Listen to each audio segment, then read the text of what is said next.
ধ্বংসস্তূপে বেঁচে থাকার লড়াই ফিলিস্তিনিদের। দখলদার ইসরায়েলি বাহিনীর হামলার পাশাপাশি খাদ্য সংকটে প্রতিদিন বাড়ছে প্রাণহানি। পেটের দায়ে শনিবার রাফার ত্রাণ কেন্দ্রে ভিড় করা অনাহারীরাও নেতানিয়াহু বাহিনীর গুলিতে প্রাণ হারিয়েছেন।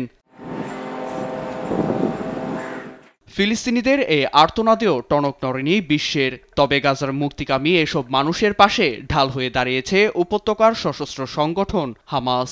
সংগঠনটি জানায়, অস্ত্র ত্যাগ করে গাজার শাসনভার ফিলিস্তিনি কর্তৃপক্ষের হাতে তুলে দেবে তারা। তবে দ্বিরাষ্ট্রনীতি বাস্তবায়ন ও স্বাধীন ফিলিস্তিনি রাষ্ট্র গঠনের রূপরেখা পেশ করার তাগিদ দেয় হামাস। এদিন এক ইসরায়েলি জিম্মির ভিডিও প্রকাশ করে ইসরায়েলকে যুদ্ধবিরতি কার্যকরের হুঁশিয়ারি দেয় তারা।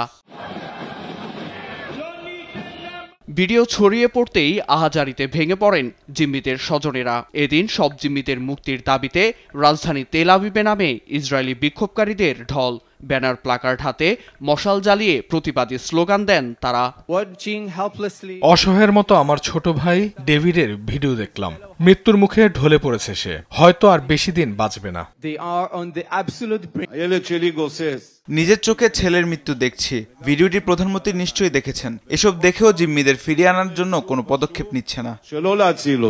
বিক্ষোভের সময় স্বজনদের সঙ্গে দেখা করেন ইসরায়েলের সফররত মার্কিন বিশেষ দূত স্টিভ উইটকফ। দ্রুত এ যুদ্ধ বন্ধ হবে জানিয়ে সব জিম্মিকে পরিবারের কাছে ফিরিয়ে দেওয়ার প্রতিশ্রুতি দেন। নীরব দাস, নিউজ ডেস্ক, দেশ টিভি।